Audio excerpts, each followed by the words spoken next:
Good morning, everyone. We are right in the middle of what we would probably just call our calculus review part of this course.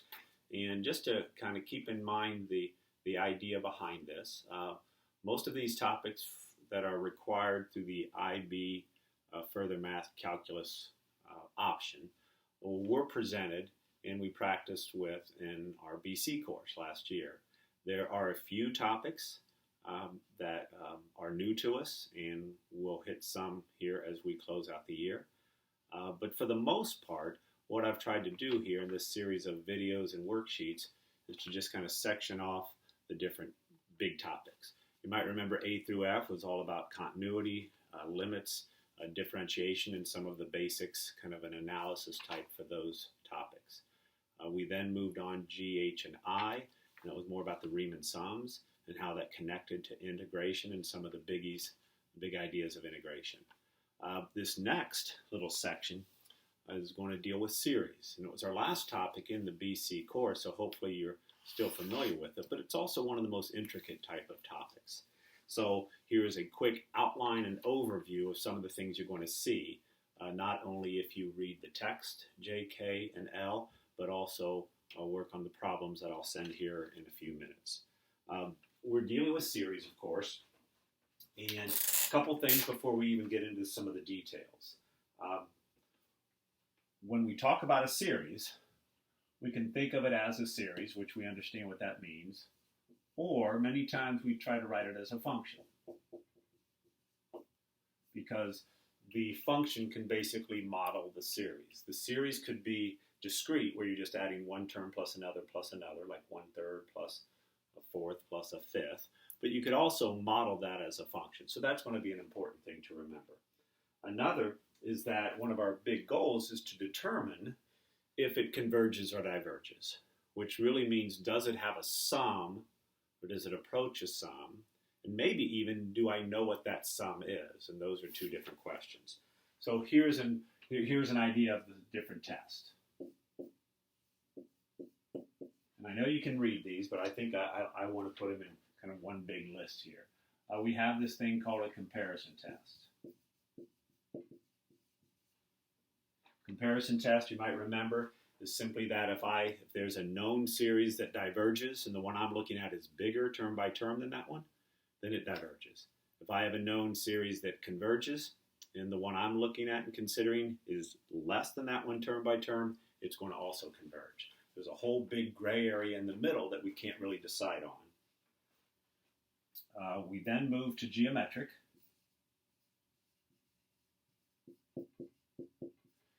Now it's one that we do actually know what the sum is going to be if it does converge, so I won't get much more into that. We have a limit comparison.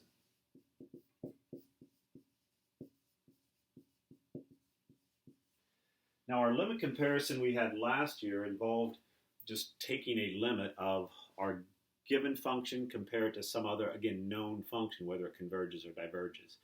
And if that limit was a constant, then both of them did the same thing. In this course, we expand on that limit comparison just a little bit. So you might want to read about the limit comparison test in this text. We have something known as the integral test.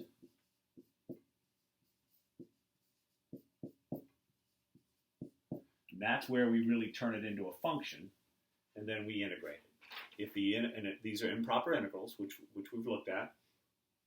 If the improper integral diverges, well, then so does the series. If the improper integral converges to a number, then so does the series. We have more general p-series.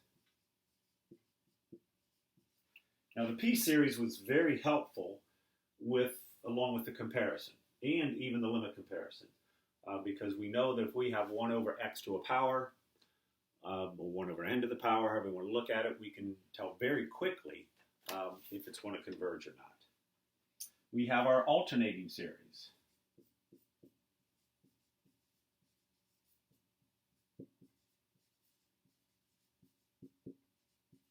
There's a nice test for alternating series. With alternating series, we have the ability to describe it either as conditional or absolute. And again, I think you remember what those two differences are. And then finally we have a ratio test.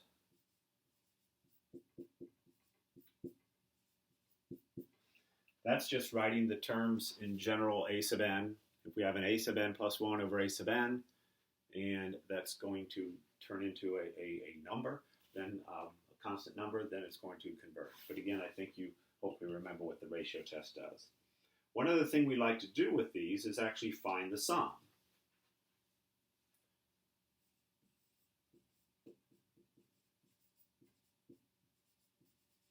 Or approximate.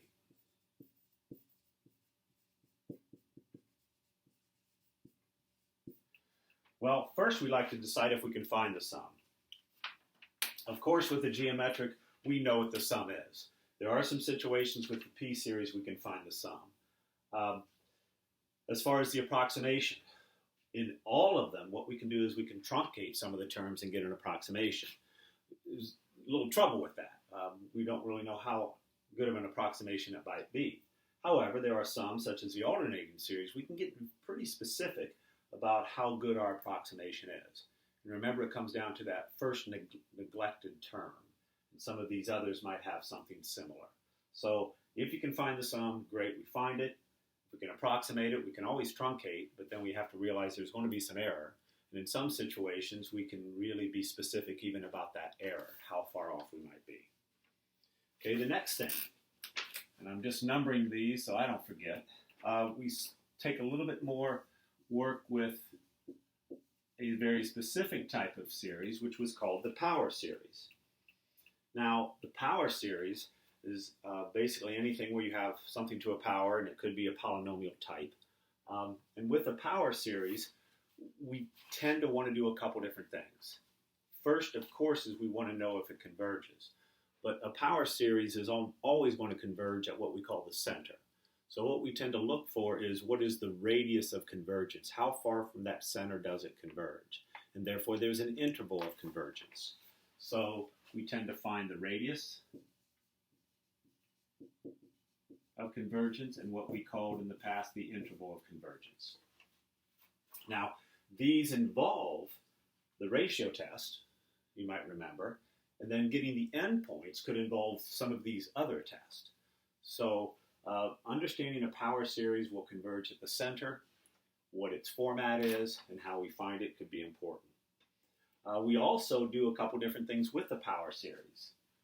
We've been known to maybe find the derivative and even integral. And this is really the power of the power series. Because if we can turn things into power series that typically aren't series, a function into a series, we can differentiate it or integrate it as that series. And because it is just a polynomial type expression, it's very simple to integrate or differentiate, where the original might have been rather difficult. So that's really where we're heading with some of that. Okay, we move on. Well, and almost last. It really comes down to eventually dealing with the Taylor or Maclaurin series.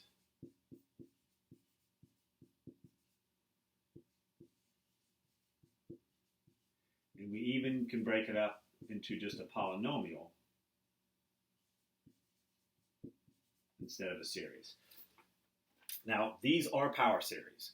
So we have power series in general, then we have very specific types. And there's a way to find a power or a Taylor series or Maclaurin series for a variety of functions. And that's really what we focus on, the popular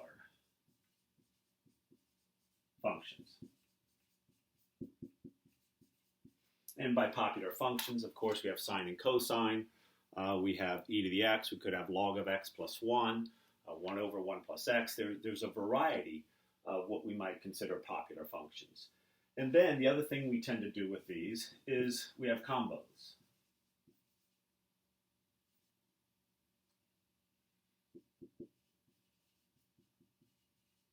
Or adjustments. For example, instead of just cosine of x, we could have 2 cosine of 5x. Or we could have the cosine of x squared, which you might remember, we didn't have a good way to integrate. But if we turn it into a series, we could integrate it term by term. Trying to think if there's anything else. Hopefully that's it. And then there is one new series here, which It's not that we didn't treat it in BC or look at it, we just didn't consider it a series by name. And it's known as the binomial series.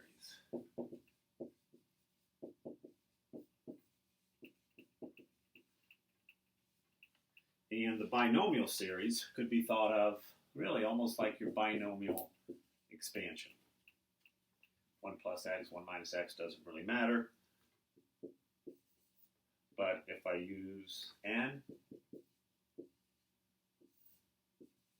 it's going to be this expression, and it's just going to be that p times the 1 minus p, or p minus 1.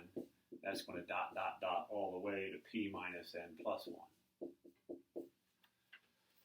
So whatever that exponent happens to be, we can find the expression by adding all of these together. So it's a binomial series because it looks kind of like the binomial theorem, and you can explore that a little bit.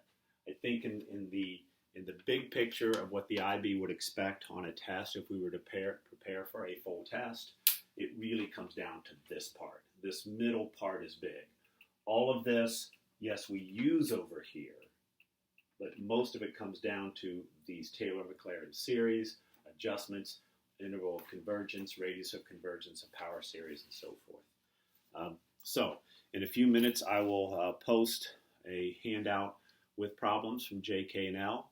And again, this may seem like a lot of work, and just keep in mind that this is all for your own benefit. We're not really preparing for a full test, but what we're hopefully doing is giving you a solid foundation in calculus, most of which you've already seen, but before you go off into future courses, that you're very prepared in terms of the calculus. The way we'll close this out is on Thursday, I will take a look at our final topic in terms of calculus, and that involves differential equations. Now with those, there are going to be a couple techniques, one especially, that we haven't seen, and a couple of them that you haven't been required to work with. And then after that, we'll be done with the calculus review. We'll then hopefully move to a short review on some statistics, and then after that, I do hope to just post a sample test. And I would hope that you would, want to test yourself to see how much you know and how comfortable you are with this within the time constraints of that test. Will give us some closure. So hang in there. Hopefully we will get to see you somehow before the end of the semester. And that's all for today. Thank you.